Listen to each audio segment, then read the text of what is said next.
Welcome everyone, and thank you for joining us for today's webinar. My name is Jen Lamy, and I manage the Sustainable Seafood Initiative at the Good Food Institute. And I'm joined today by my colleague Caroline Bushnell, Associate Director of Corporate Engagement at GFI, and by Arlen Wasserman, Managing Director and co-founder of Changing Tastes. Changing Tastes is a leading consultancy on food, hospitality, and sustainability, and for nearly 2 decades, they have worked through food to make our world more sustainable and delicious. Arlen and his team have brought protein choices to the center of the sustainable agenda for food service starting over a decade ago.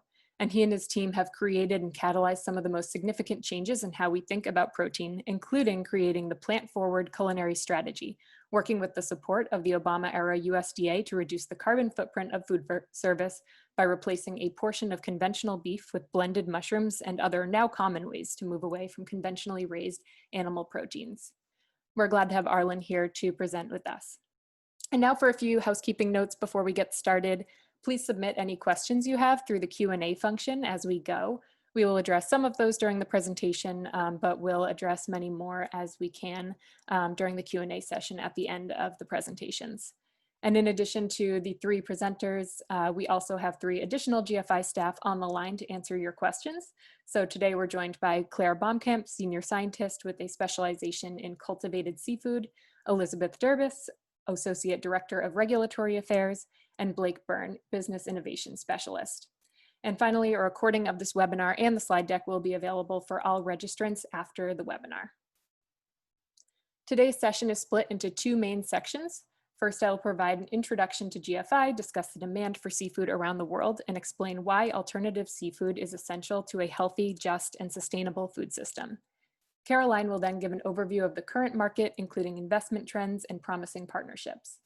We will then turn it over to Arlen at Changing Taste to give an overview of the new research he has been leading on opportunities in this space. He will be answering the question, how will the US consume seafood in the coming 3 to 5 years? His insights draw on consumer surveys, menu analysis over the last 10 years, and surveys of food service gatekeepers. So let's dive right in. The Good Food Institute is a global nonprofit organization dedicated to harnessing the power of food innovation and markets to accelerate plant-based and cultivated meat, eggs, and dairy, and to create a sustainable, healthy, and just food system. The question that GFI is trying to answer is, how can we feed a growing population sustainably, efficiently, and safely? Our approach is to rethink protein. We can make proteins directly from plants with fermentation technology or using animal cell culture. When we refer to alternative seafood, we are talking about all 3 of these categories. Plant-based and fermentation-derived products are already on the market, while research and development by several cultivated seafood companies around the world has been advancing rapidly.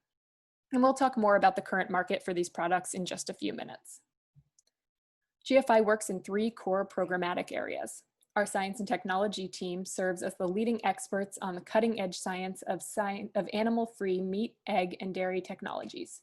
They analyze the state of the industry, identify top research opportunities, engage scientists and engineers from academia and industry, mobilize funding to accelerate the industry, and they also bring together people to form new companies and to connect these new companies to expertise and funding. Our corporate engagement team builds collaborative relationships with the largest chain restaurants, grocery stores, and food service players to maximize the availability, quality, quantity, and promotion of plant-based meat. Along with our other teams, the corporate engagement department works with foundations, corporations, investors, and governments to encourage more investment and innovation in plant-based and cultivated meat. And our policy team works to secure R&D funding for alternative proteins from state and national governments. They also closely work with legislators and regulators to ensure a clear and efficient path to market for cultivated meat and ensure that plant-based meat can compete on a level playing field. We do all of this not only in the United States, but also through our affiliates in Asia Pacific, Brazil, Europe, India, Israel, and a growing number of other countries around the world. And GFI officially earned GuideStar's 2020 Platinum Seal of Transparency, obtained by less than 1% of nonprofits, reflecting our commitment to maximum impact, efficiency, and inclusion. GFI is powered 100% by philanthropy. Our nearly 3,000 donors are comprised of about 25% public foundation funding and 75% individuals. And we accept corporate support in 2 areas, events such as the Good Food Conference and our research grant program.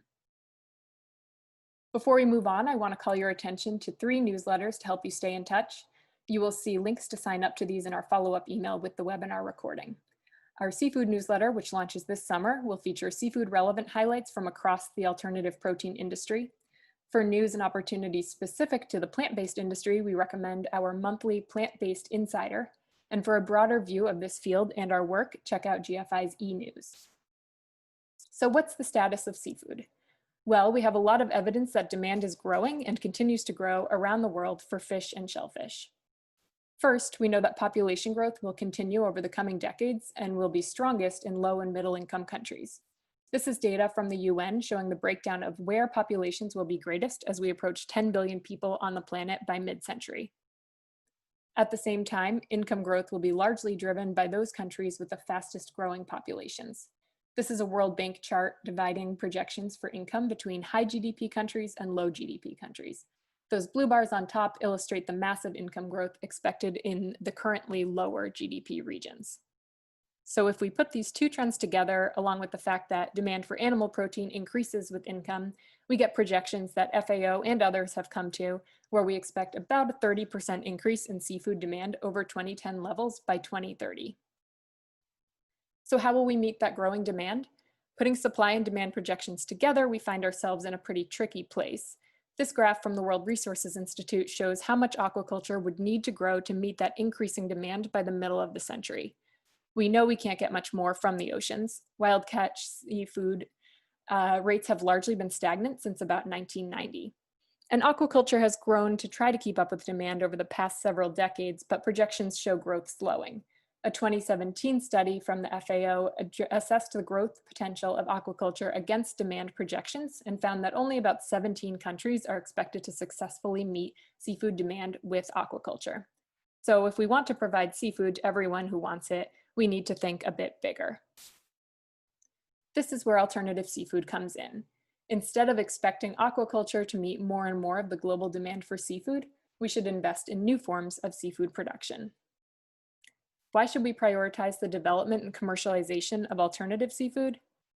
Right now, the vast majority of seafood demand is met through 2 major production systems. Wild capture fishing and aquaculture each comprise about half of the seafood produced globally today.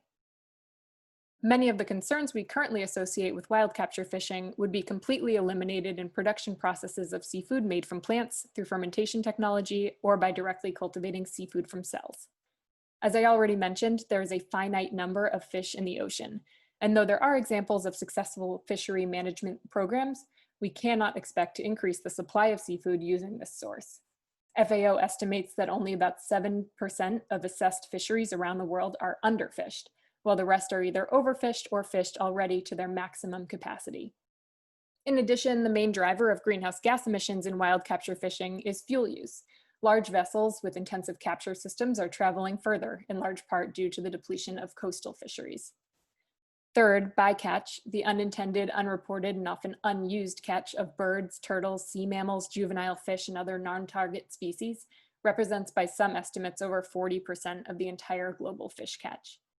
And finally, habitat destruction extends beyond that bycatch. Destructive fishing methods affect more than target fish stocks and may be the second biggest threat to all ocean ecosystems after climate change. Coral reefs, which harbor 25% of ocean fish species, despite covering just 0.1% of the seafloor, provide up to $400 billion in economic benefits every year and are easily damaged by bottom trawling. There is still growth potential in aquaculture, but the industry is a risky investment. A 2019 report from FAIR, a global investor network focused on risk and opportunity in protein supply chains, outlined the 10 major short, medium, and long-term risks of investing in aquaculture. The short-term risks are those that are already impacting production costs. One example is the prevalence of disease in aquaculture, which has led to numerous examples of large fish mortality incidents. The medium-term risks are those that are already having an impact in some, but not all, regions, or risks that are expected to become more severe in the next couple of years. And the longer-term costs, such as shortages of feed supply, are those estimated to become more severe in 3 to 4 years or longer. And while we have come to understand that terrestrial animal protein has high greenhouse gas emissions, many seafood species are actually quite high emitters as well. These are the results of a recent report from SINTEF, which is a large independent research organization in Europe. The authors compared the average emissions of beef, pork, and poultry to the average emissions of several seafood species produced and consumed in Norway. And this graph standardizes the emissions against beef emissions. And as you can see, salmon and shrimp emissions fall sort of between pork and poultry. And if we zoom in a little further and remove beef to look specifically at seafood relative to pork, the image becomes even clearer. What is the source of these emissions? Wild capture fishery emissions are dominated by fishing vessel fuel use, while aquaculture emissions are largely dominated by feed inputs. And even if we put environmental and social benefits aside, we also anticipate several economic efficiencies of alternative seafood relative to the conventional counterparts. These benefits are especially prevalent with seafood, where the conventional system is largely supply-driven. The production process for plant-based and cultivated seafood is more controllable and predictable, allowing for better real-time response to demand and for much more customized end products that precisely respond to shifting demand. Second, we can greatly reduce transportation costs and logistical challenges by locating production facilities closer to demand centers. Third, more valuable cuts, product formats, and species of seafood products could be produced without generating low-value byproduct waste. These increases in efficiency create an opportunity for alternative seafood products to provide a healthier and ultimately less expensive option than conventional seafood. And fourth, we can prevent waste in other ways too.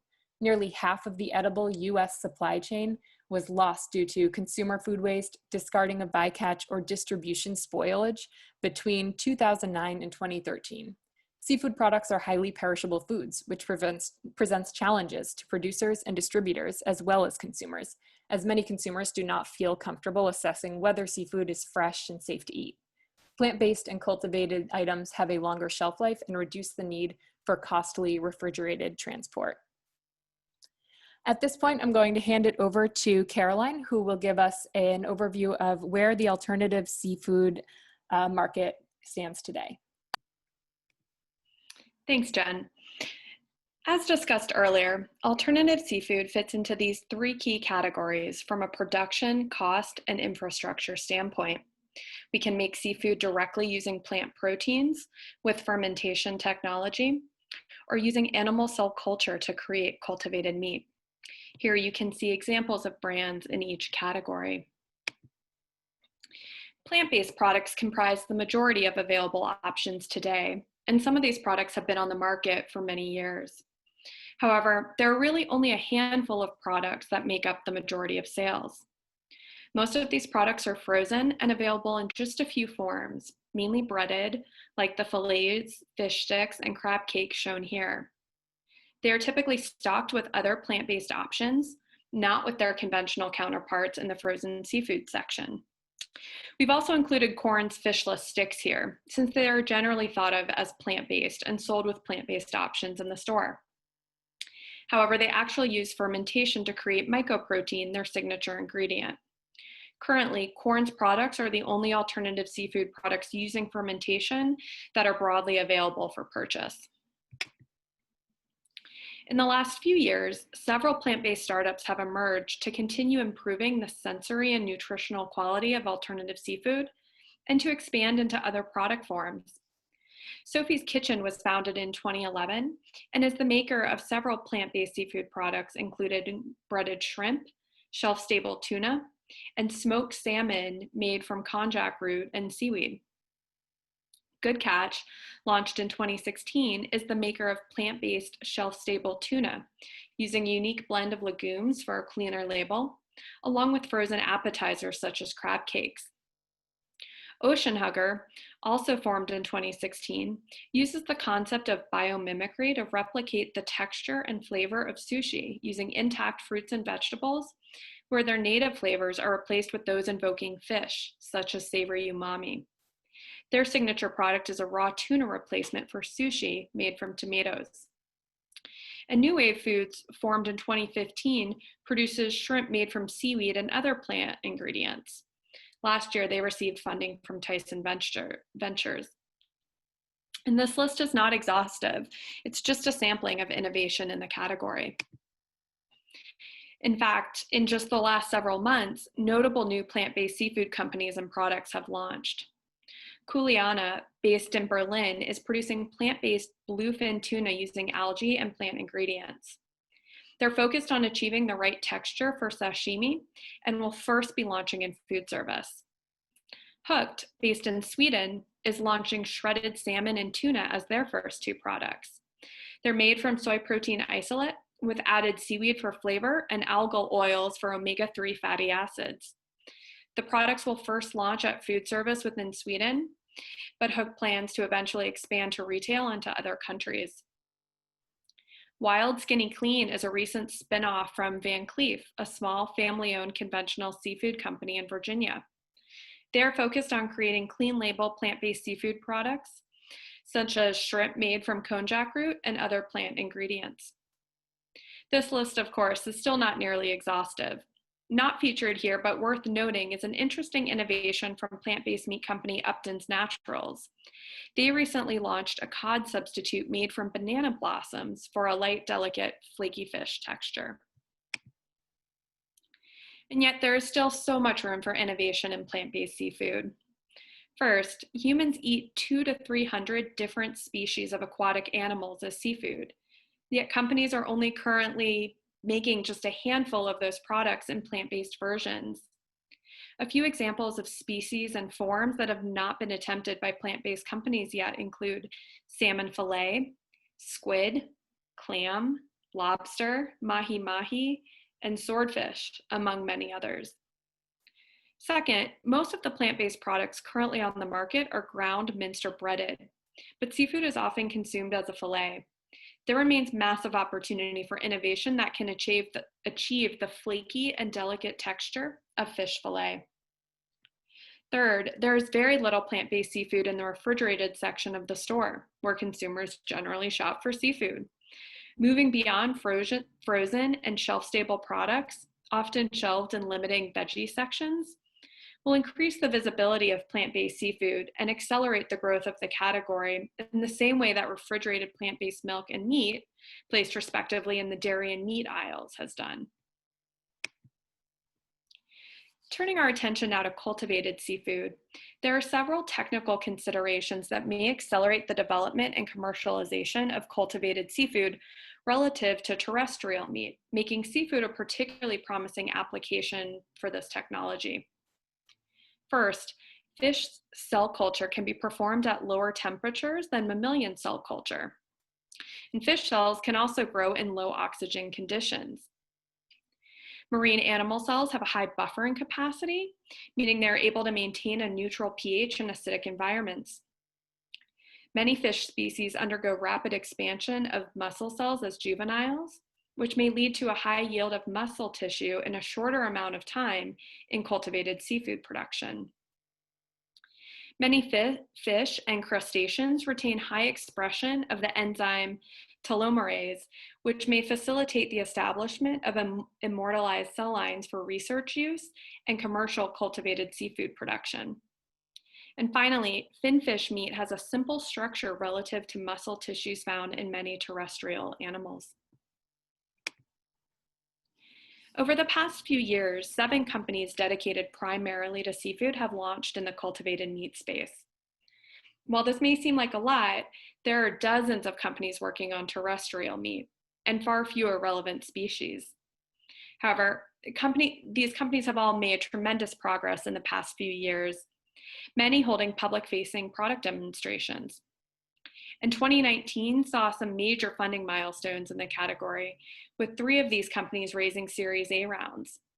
Wild Type raised $12.5 million, Blue Nalu raised a record-setting $20 million, and Finless Foods raised an undisclosed amount.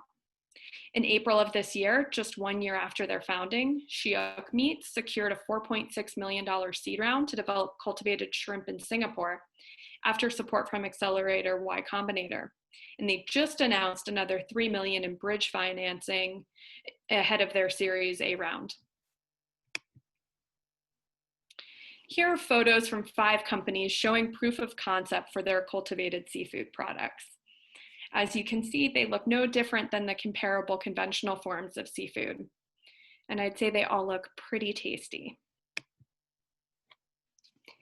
This slide shows an overview of recent investment activity for both plant-based and cultivated seafood companies. Note, this includes only disclosed amounts, so is likely significantly understated.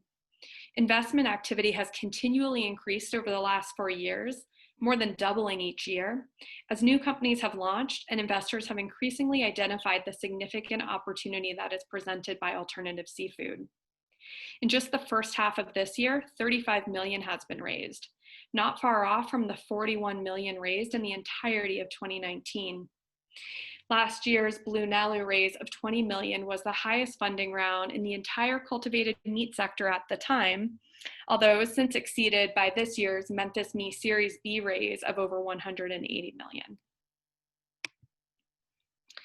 Looking at US retail sales from SPINS, we see that plant-based seafood was just shy of a $10 million category in 2019, accounting for just 1% of all plant-based meat dollar sales and just a fraction of 1% of all seafood sales.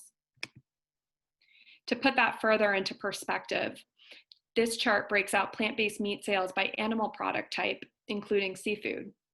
You can see that beef, chicken, and pork make up the majority of sales. Seafood is comparatively quite small. And this chart then compares animal-based meat sales to plant-based meat sales by animal product type. You can see on the left that fish and shellfish make up close to 20% of all animal-based meat sales, but only a negligible amount of plant-based meat sales. You can't even really see that bar on the chart. This really demonstrates the considerable opportunity for innovation in plant-based seafood. And to highlight that opportunity, we can look to Nielsen US retail sales of conventional seafood, which are $15 billion annually. Finfish accounts for about half of that, while shellfish makes up about a third, with all other seafood accounting for the remainder. Within finfish, sales are highly concentrated among a few product types, with salmon and tuna comprising over 60% of dollar sales, followed by tilapia and then cod and catfish. Shrimp make up the vast majority of sales within shellfish, followed by crab. So taken together, it's clear that replacements for salmon, tuna, and shrimp are likely to provide the biggest market opportunity, followed by tilapia, cod, and crab. And to help quantify the opportunity, we can look at the value of the total seafood category, 15 billion, and see that each share point is worth $150 million. Plant-based seafood today commands only a fraction of one share point, so the opportunity for it to reach just 1% share of the seafood market, on par with plant-based meat's current market share, is worth $141 million in US retail alone. And the majority of seafood purchases are away from home, so this opportunity is many times larger when you factor in restaurant and seafood sales. Not surprisingly, given the size of the market opportunity, we are starting to see increased attention in alternative seafood from incumbent protein companies, including both conventional seafood companies and meat companies that have been traditionally focused on terrestrial production. This helps companies to broaden their consumer reach by creating products suitable to a range of diets and priorities, while appealing to younger generations who are increasingly looking for more sustainable and ethical protein options. Expanding their alternative protein portfolios also enhance their commitments to corporate social responsibility and help companies to meet their sustainability goals. And diversifying their supply chains to expand outside of wild-caught and farmed seafood or beyond terrestrial livestock better positions them to withstand supply and demand shocks. Partnerships with the incumbent protein industry allow alternative seafood startups to leverage their industry knowledge, ingredient relationships, production capacity, consumer insights, and more, ultimately helping to advance and mainstream alternative seafood. We'll share a sampling of such partnerships, starting with Tyson Ventures' 2019 investment in plant-based seafood company, New Wave Foods. And in 2019, Van Cleve launched a plant-based line, making use of their experience with conventional seafood. They have now spun the line off into its own company, Wild Clean Skinny. Nutrico is an animal feed company that has been innovating in aquaculture feed for some time. The newly announced partnership with Blue Nalu will support them with raw material and ingredient procurement, accelerating the startup's ability to scale up. Bumblebee is a 120-year-old San Diego-based seafood company with a focus on shelf-stable tuna. Bumblebee and Good Catch announced a partnership earlier this year that will allow Good Catch to leverage Bumblebee's sales, distribution, and logistics expertise to ensure that consumers nationwide have access to Good Catch products at affordable prices. And while lots of innovation is happening in California, cultivated seafood companies are by no means confined to the state.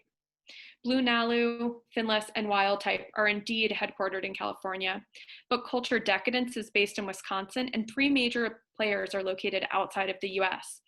Art Meat in Russia, Shiok Meats in Singapore, and Avant in Hong Kong. These companies are looking specifically at their regional markets and creating products for local consumers. And the alternative seafood industry has been growing across the world, which is important given the increasing demand for seafood in many regions. We have already mentioned several plant-based companies outside of the US, including Kuliana in Germany and Hooked in Sweden. This April, Growth Wall Group, a plant-based manufacturer based in Singapore, invested in Chickpea, an Israel-based startup working on crab, squid, and shrimp made from chickpeas. Plus, several of the companies that have been around for years are based in Europe and Asia. One such example is Odentella, which is a French company making plant-based salmon.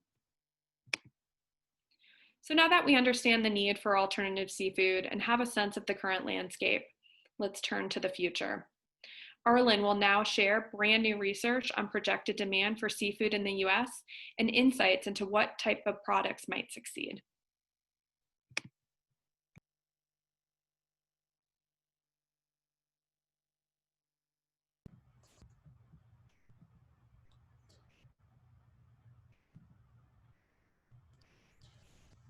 Thanks so much, Claire.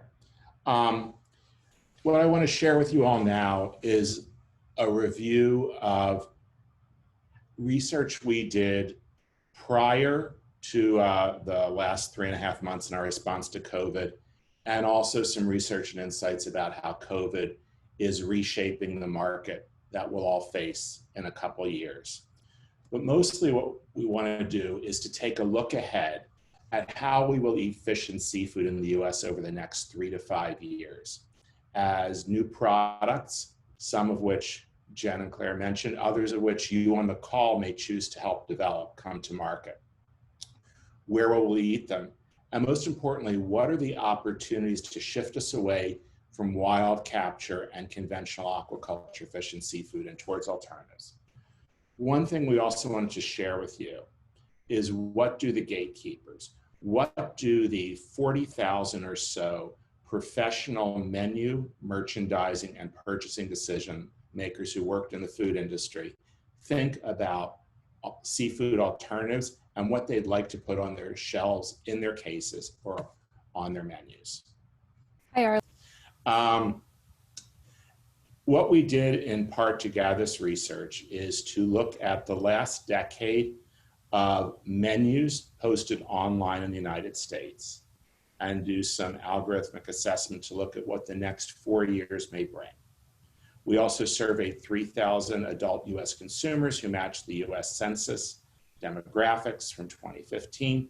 And we had surveyed and also had discussions with the gatekeepers, menu and purchasing decision makers, who already buy conventional wild and farmed fish and seafood to sell and place on their menus.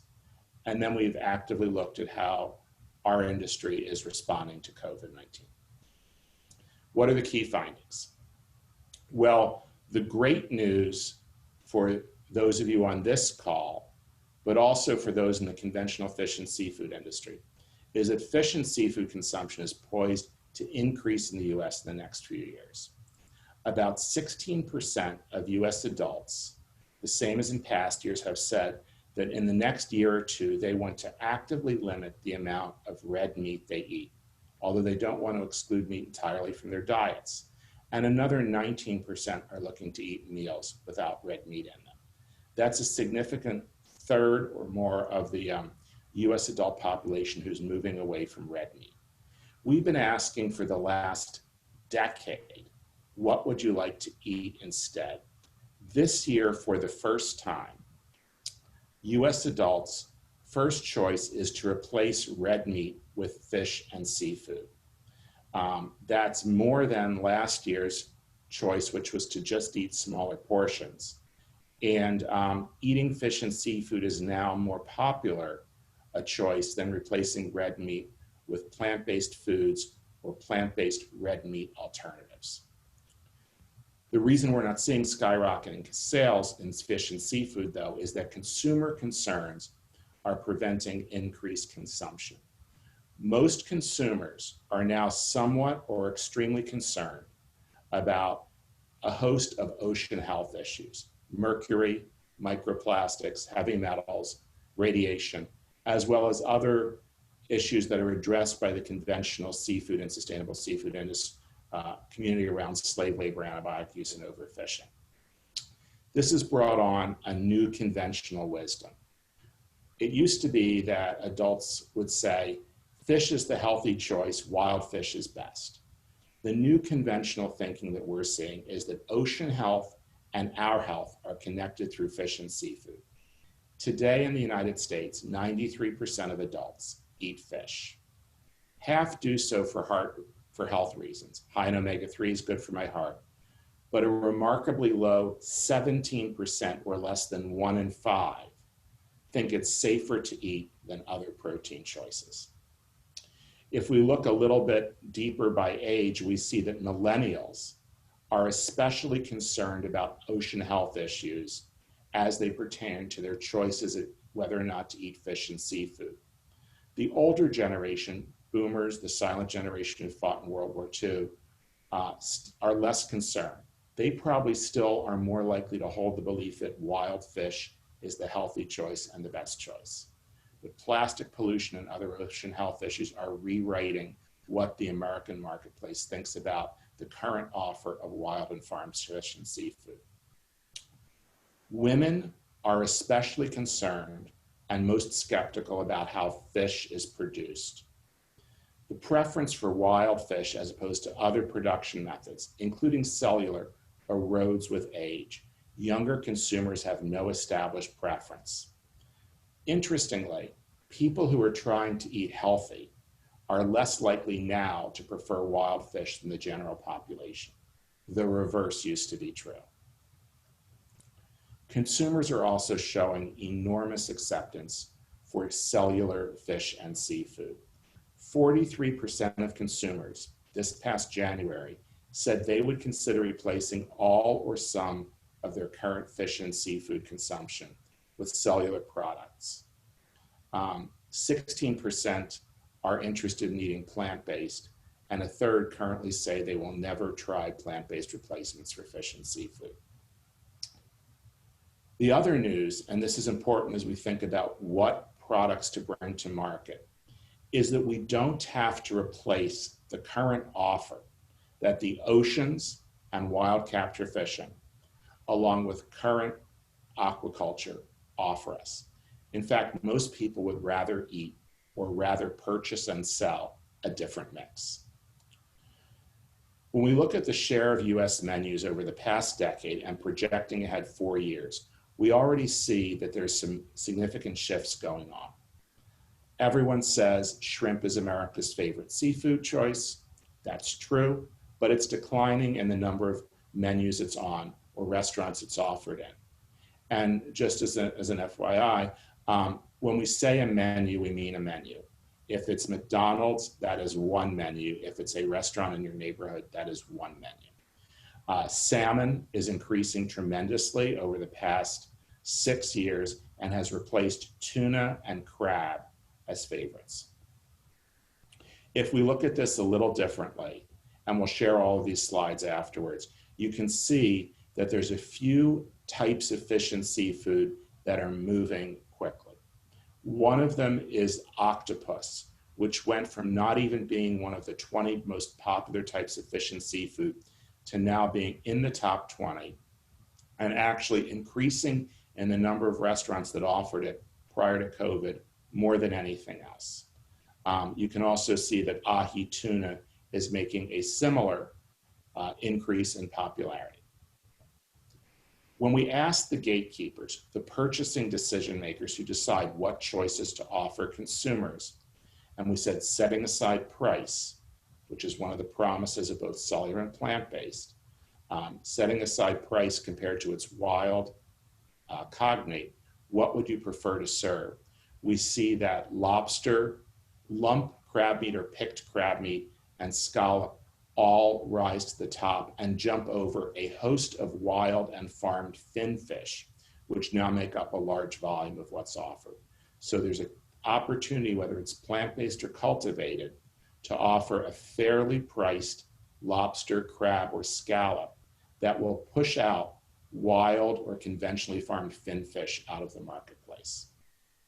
For each of these types, we looked at how is it menued, what's the ideal portion size for grocery, retail, and restaurants, attributes like should there be skin on it or not.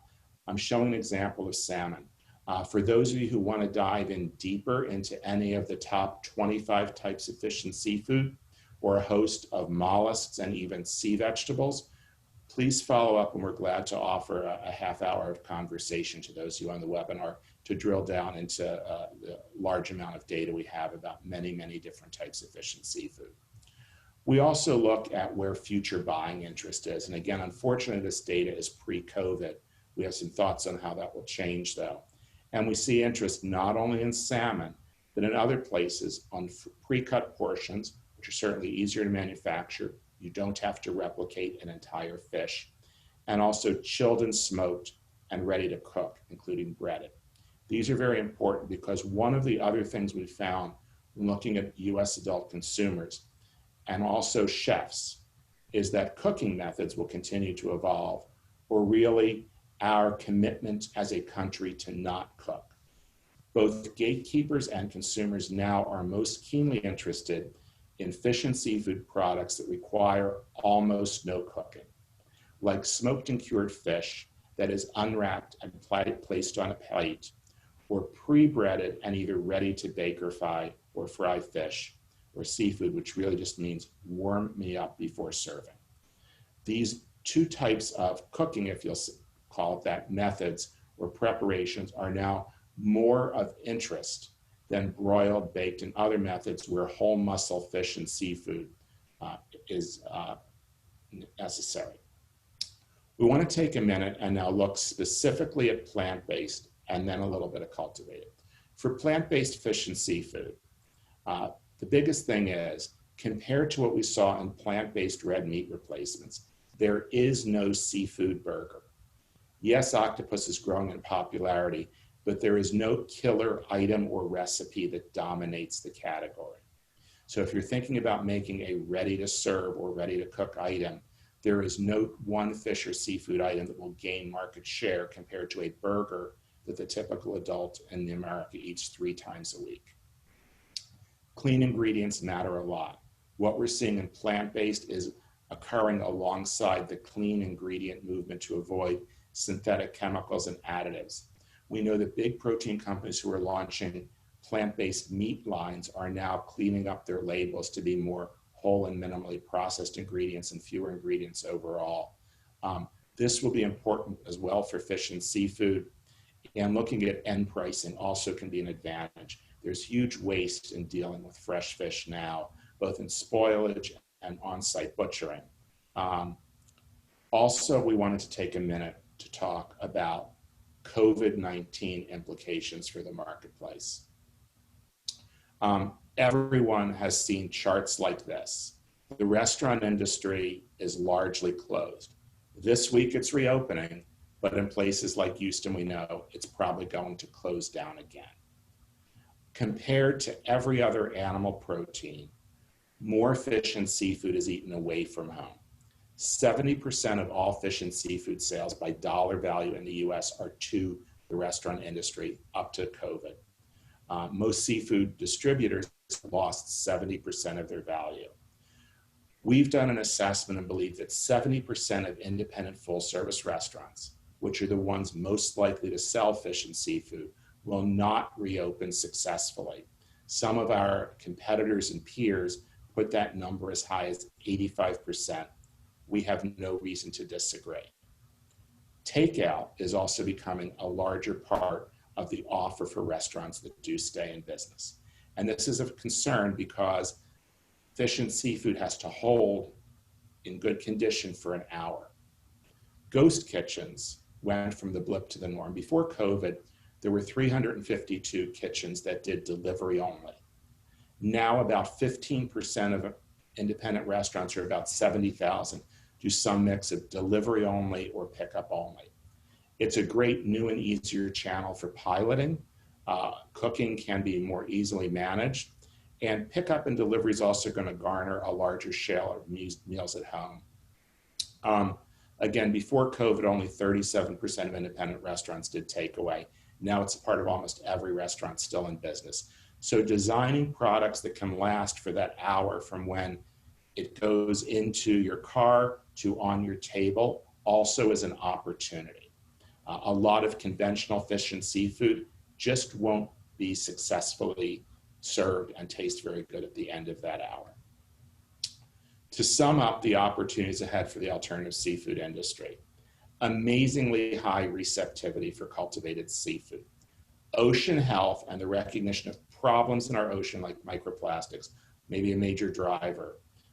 We also think that issues of COVID-19 contamination also can help be a reason to shift away from conventional wild and farmed and towards cellular or other contained manufacturing systems, including plant-based. We don't need to replicate what we already harvest or produce. Scallop, picked crab meat, and lobster will replace fin fish if price is right. And this is great because this means a preference for homogeneous ingredients that may be simple to develop compared to trying to replicate a live or a real fish. Thin layers of smoked product, scallops, crab meat, all are big opportunities. So is ready to serve. A quick win in a product that can be placed in a case or in a box for takeout that doesn't have a lot of other design and development around it and is delicious will be readily accepted. It's also important to know that with fish and seafood, most of the effort in a home kitchen or in a commercial kitchen is about removing water and also putting in other flavors, especially for white flaky fish. So having a product that already has these attributes that's ready to eat also can be a labor and cost saving for a restaurant or a time saver for the home cook. And again, if you want to dive into any one type of fish or seafood, please do reach out. And now I want to turn it back over to Carolyn for questions. Thank you, Arlen. Okay, we've got a lot of great questions in the chat. Some have been answered via text, but we will start answering live. So the first one here for Claire is, how do the nutrition components of alternative seafood compare to wild caught fish? Yeah, so this is a great question. I'm glad you asked this. So I think I would say it's important, first of all, to differentiate between cultivated seafood versus plant-based and fermentation-derived. And if any of the other panelists would like to jump in after this to give some more detail on plant-based or fermentation-derived seafood products and kind of specifics on their nutritional properties, that would be great. But I think all I'll say for now is that there's going to be a lot of variability from one product to another. Some of them might be quite close to conventional, some of them might be further away. When it comes to cultivated seafood products, you know, we're really talking about cells from these same organisms. So the thought, at least, is that these are going to be really quite close. I think the one area where there's some, I don't want to say confusion, but you know, there's some, you know, space where it could vary a bit, is when it comes to omega-3s and other fatty acids. So I think that's an area where, you know, those products are those metabolites are generally not produced by muscle cells themselves.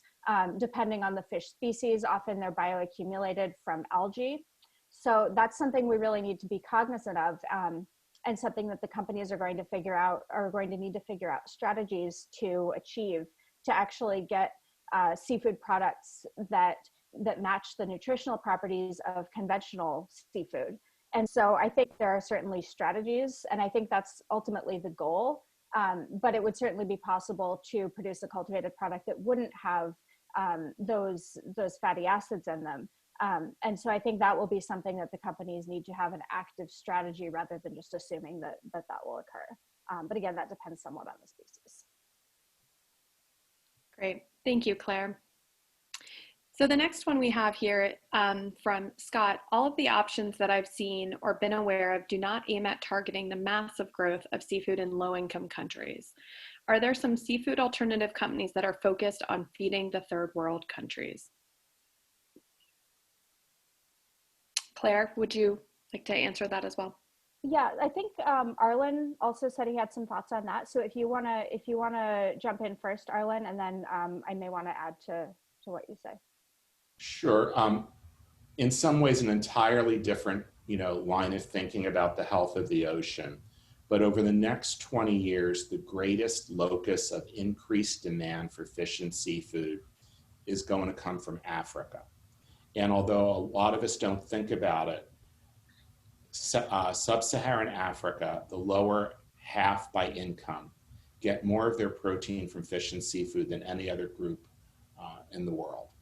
Of course, animal protein consumption is lower there, but population growth is really, really high. The key here is, though, that a lot of the fish and seafood that's eaten is freshwater fish that's dried. So I'm aware of only some really early efforts to create marine flavored products that are high in protein, and many of them start with algae, plankton, and seaweed, rather than trying to ever mimic a fish. But as a market that can decide or define the health of the ocean over 20 years, meeting the demand for a population that mostly eats salted, dried, and smoked freshwater fish, partly because coastal fisheries have either been licensed to China or largely overfished, Africa is a huge opportunity. Yeah, so I would just add to that I think, as much as we might not want this to be the case, it's very likely, in fact, I don't see how this would not be the case, that the places where these products are going to take off in the short term are going to be the higher income countries. One thing that I find that gives me reason for optimism when it comes to seafood is that, this is sort of a global system, right? Where one of the reasons why people in developing countries are struggling so much is because the rest of us keep taking all their fish. And if we can, find other sources for seafood, then that can really have global impacts in the short to medium term before larger expansions are able to take place of alternatives. Great, thank you both, Arlen and Claire there. The next question, how do you see, and Blake, I think it'd be great if you could take this one, how do you see the impact of COVID-19 on plant-based and cell-based seafood companies, specifically in the last 3 months? Yeah, absolutely. Thank you, Caroline. So I think one area that is particularly impacted, and of course this was touched upon in the presentation, is that seafood in particular plays an outsized influence on the food service market. And so that, because that has been largely eliminated, as we all know, that greatly influences the market capture for seafood products more generally. But speaking from the standpoint of the plant-based and cultivated seafood companies, and certainly when we think about the cultivated seafood companies, they're all, for the most part, in the R&D phase. And of course, while COVID impacts their ability, at least within the initial months, to spend time in the lab, this is essentially giving them some runway in order to continue to iterate product development-wise and then move towards a pilot production scale, which the likes of Blue Nalu and others have done. I'll pass that as well to Jen, if you have any additional thoughts in terms of kind of specific interactions with the seafood startups.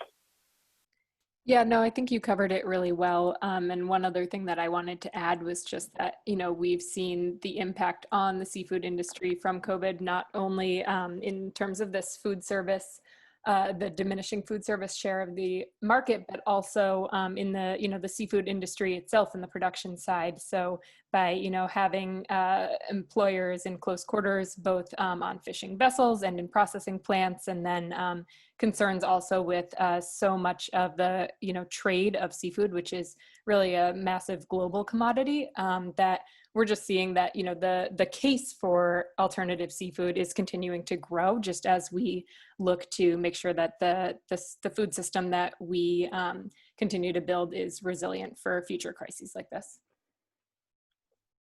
Thank you both. The next question here is also for Blake. What about the price per unit when we compare with traditional seafood? Yeah, so I think it's probably not unreasonable in the near term to expect that some of these initial product launches for the alternative seafood space are likely going to be priced at a premium, as we've seen kind of like the Impossible Foods model. But in principle, right, it's going to be a function of the ingredients that are used, as well as a function of the scale at which the products are being produced.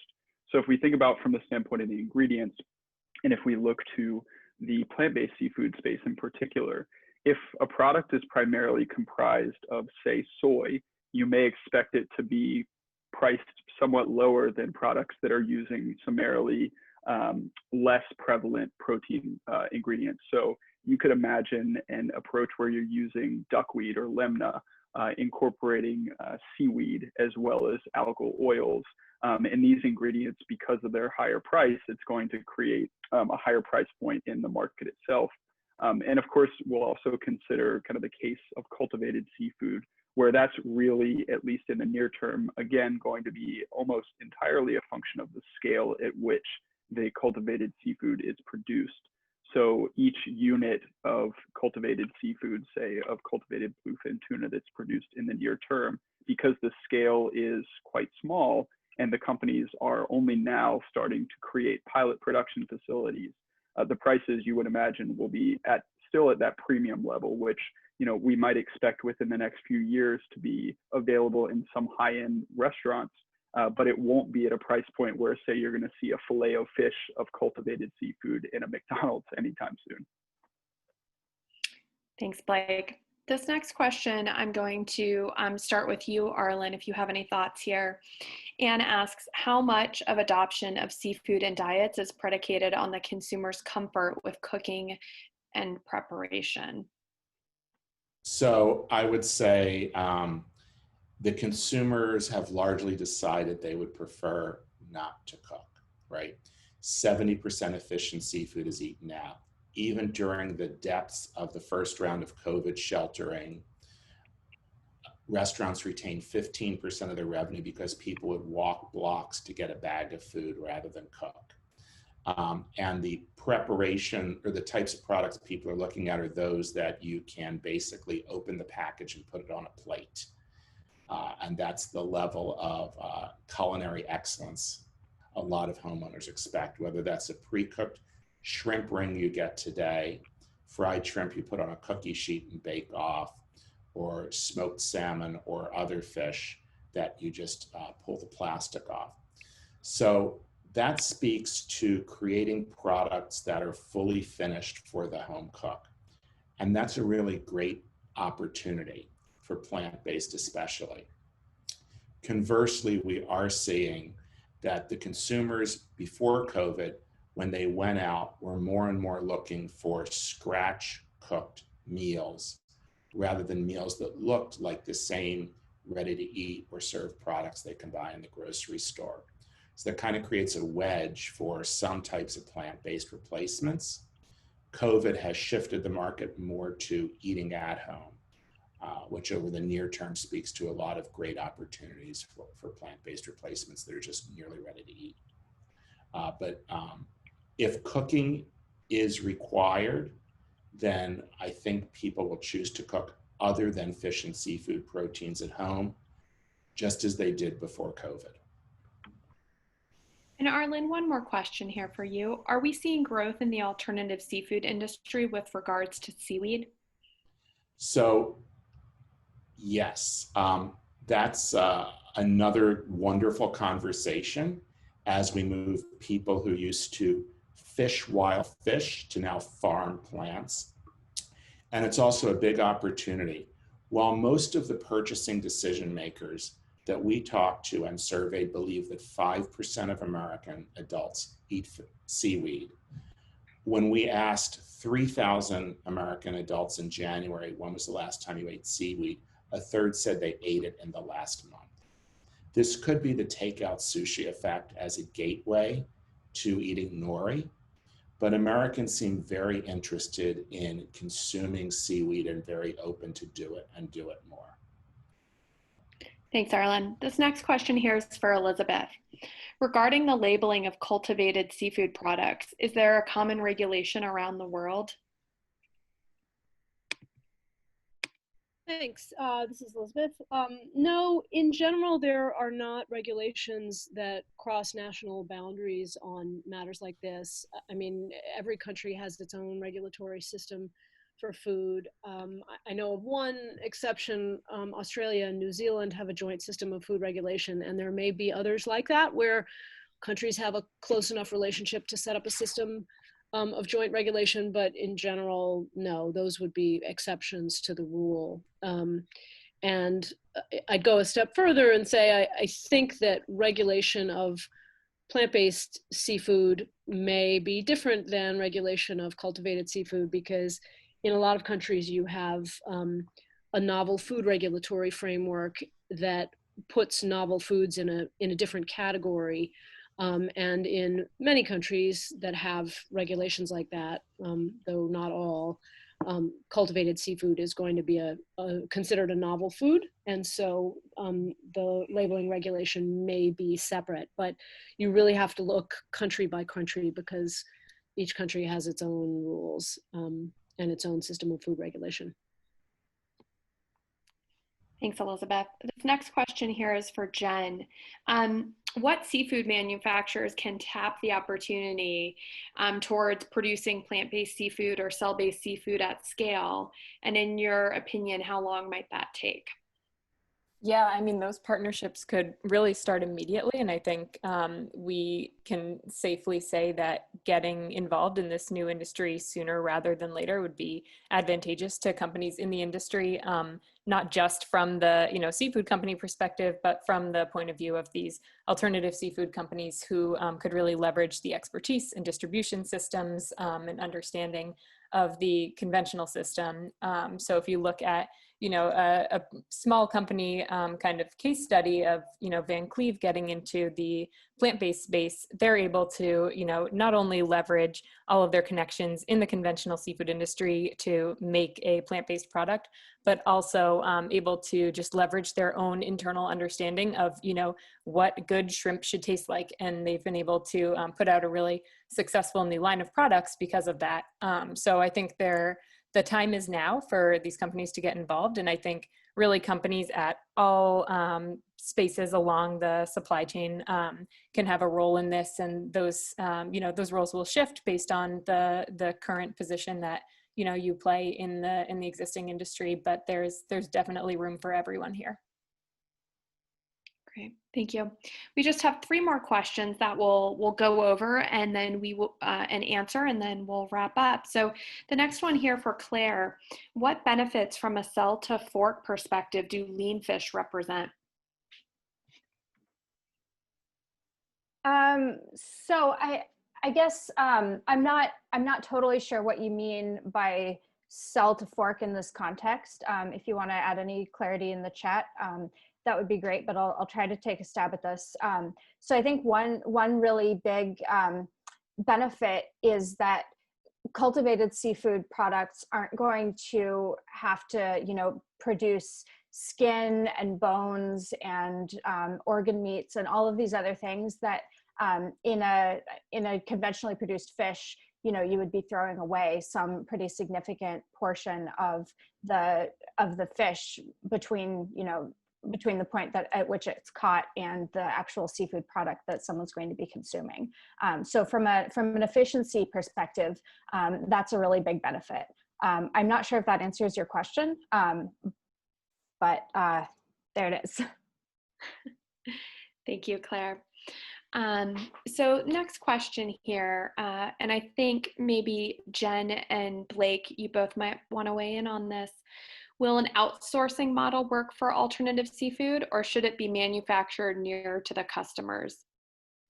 Yeah, I can start, and then Blake, if you want to add anything, go ahead. I would say that, we can do both. This can be, really global supply chains where we're taking advantage of, crops or algal ingredients in different regions, and creating, production centers based on that. But primarily one of the major advantages of alternative seafood relative to, for example, wild capture seafood or aquaculture, which is largely in coastal regions, is that we can place the majority of the production system really close to demand centers. So you could have, an inland city in the United States have seafood production happening, right around the corner, and that can, not only lower transportation costs and the energy and fuel associated with transporting seafood all over the world, and especially from coastal to inland areas, but also create jobs and promote an economy that has not in the past been an opportunity for those inland areas. Thanks, Jen. Yeah, that's great, Jen. And the only thing I'll add on top of that is just that I think there are obviously large opportunities for contract manufacturers in this space. So we've already seen a number of the plant-based seafood companies partner with contract manufacturers, but it's a quick way to essentially vastly increase the production capacity, which is kind of a key constraint in the alternative protein space writ large, but to vastly increase kind of the percentage of market share quite quickly of alternative seafoods in the overall alternative protein space. Thank you, Blake. We got a couple more questions, so we're happy to keep going to get through these. So this next one here is for Elizabeth. What are the general timelines to regulation approvals for cell-based products? Are there countries that have shown interest in making these types of products easier and faster to bring to market? Hi. So the timelines are a little bit indeterminate. Obviously it depends on where you want to start, and in some countries I think it's not yet clear what regulatory framework is going to apply. In the US, the USDA and FDA have agreed that they're going to regulate jointly, and they have talked about putting out either guidance or a rule, but right now there's no clear timeline to approval. In Europe, there is a novel food regulation. You have to apply to the European Commission, and they will refer the application to EFSA, which is the European food regulator. And once you get that application in, there is a formal 16-month timeline. But I think there are sort of provisions under which they can pause the timeline. In China, nobody is quite sure what the story is going to be. In Singapore, the regulators are very engaged in thinking about how they're going to regulate it, but there is not a regulation that applies a clear time frame. I think, right now, there are not a lot of cell-based seafood companies that are ready to go to regulators and describe exactly what their commercial scale process is going to be.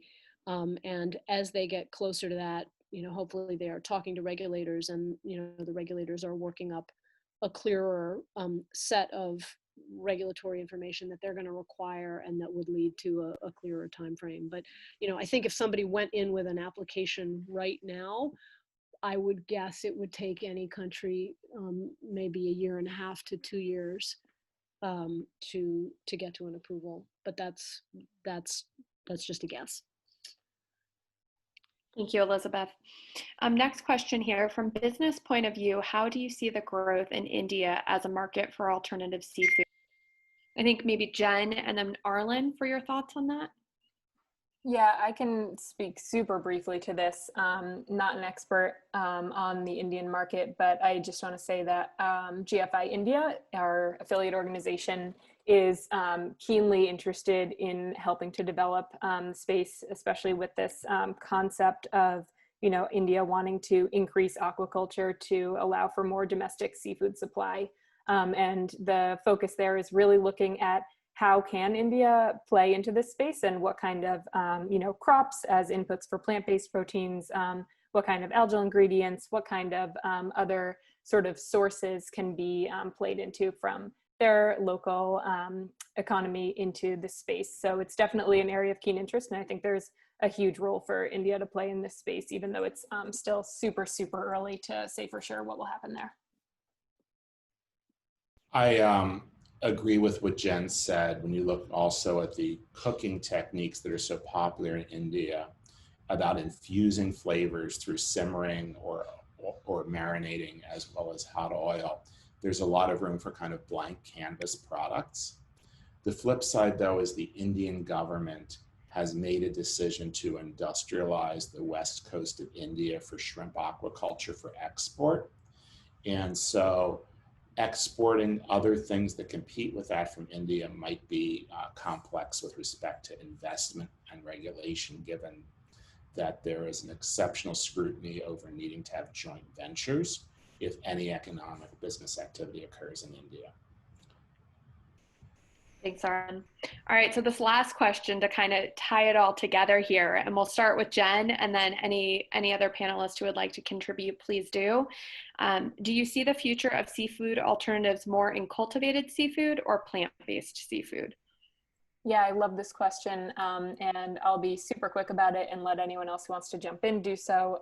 But I really think there is so much room for both, not just because the demand for seafood is rising, but just because, both plant-based and cultivated meat as a broad category are seeing just huge, huge developments in, product quality and in taste and texture and everything. And they will kind of each pull from their own strengths. And I think, just as GFI feels that broadly, the space is wide open for alternative proteins from all forms. I think that is very much and really true for seafood. And I'll let anyone else jump in if they'd like. I'll just jump in and say it is more for cellular, with the big caveat of what will the cost of production be, when will medium become affordable. And that's because at a certain point, more people will substitute fish that's been touched with fewer hands and never touched polluted oceans with fish that is indistinguishable from what they're used to eating.